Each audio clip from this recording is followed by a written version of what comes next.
मीठी मस्ती मोहब्बत की, कहीं आंसू भी आते हैं। अंधेरों में ये डायरेक्टर हमें क्या क्या दिखाते हैं। Welcome to director's cut, the show that celebrates the journey of India's most important directors, probing their minds, finding out who they really are. With me, your host for the series, Kabir Bedi. We begin with a director who is best known as one of India's finest actors. Indeed, one of India's biggest superstars. इनका फिल्मी सफर as a child artist यादों की बारात से शुरू हुआ था और फिर कयामत से कयामत तक राजा हिंदुस्तानी बन गए और फिर कई फिल्मों के बाद सारी दुनिया से तारीफों का लगान वसूल करके रंग दे बसंती में छा गए और फना न होने का ऐलान कर दिया। नाउ एज डायरेक्टर तारे जमीन पर लाए हैं। Please welcome an authentic superstar, now director the incomparable Aamir Khan.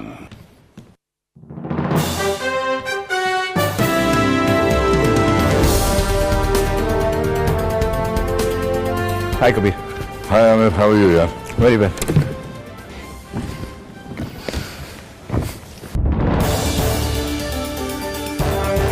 Amir, I just want to ask you, when you think of your childhood, what images come to mind? What sounds? What smells? I remember the smell of the achar from the burnies in the kitchen.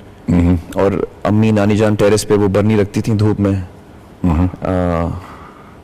I remember that. I remember I hated the smell of mehndi. Hated the smell of तो मेहंदी. अम्मी जब मेहंदी लगाती थी तो मुझे बहुत कोफ्त होती थी. I used to say wash it off immediately. बचपन की सबसे हसीन याद क्या है? I think playing with my siblings, my brother and sisters and cousins, cycling around the building and flying kites. I used to love to fly kites. Flying kites. Yeah. That's what a great I used thing to love do. to fly kites. We all forget to fly kites when we grow up. Yeah. I still do actually. How wonderful. And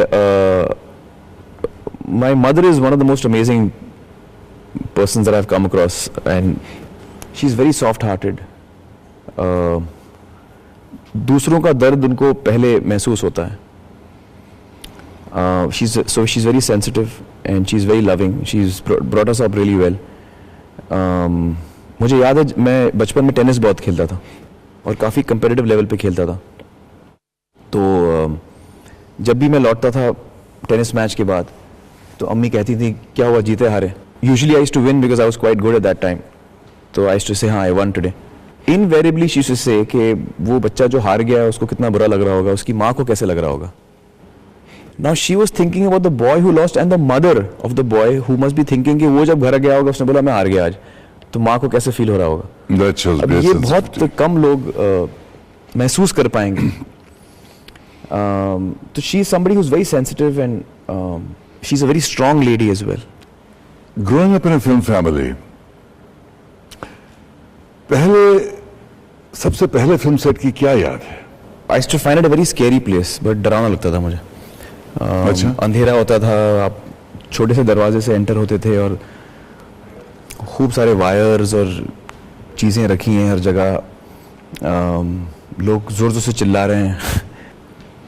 I remember जब पहली दफ़ा makeup लगाया तो I really found it funny because I think they used pancake, तो कुछ गीला गीला था और वो सब अजीब लगा मुझे. I still remember the smell of it and I was a very shy kind of a kid. So sets पे मैं इतना गया नहीं शूटिंग के, लेकिन घर पे एक चीज़ मैंने की जो शायद बहुत कम लोगों को पता है. मुझे कहानियाँ सुनने का बड़ा शौक था. तो चूँकि मेरे फादर प्रोड्यूसर रह चुके हैं, हफ्ते में एक आध कहानी वो सुनी लेते थे. तो जब भी कोई आता था कहानी सुनाने के लिए और मैं घर पे रहता था, सैटरडे संडे का दिन होता था, छुट्टी स्कूल की छुट्टी होती थी, तो मैं एक कोने में जाके बैठ जाता था कहानी सुनने के लिए. फिर कहानी सुनने के बाद डिस्कशन क्या होता था. तो उस वक्त मुझे अंदाज़ा नहीं था, लेकिन आगे जाके कहीं ना कहीं ये चीज़ें मेरे अंदर बस चुकी हैं. Growing up in a film family, listening to film narrations is fun, but at the same time, हम सब जानते हैं कि फिल्म इंडस्ट्री में बहुत अप्स एंड डाउन्स होते हैं. हालात बदलते रहते हैं. तो कभी आपकी फैमिली को कभी ऐसे हालात का सामना करना पड़ा? I think my father has been through a lot of tough times as well as a producer.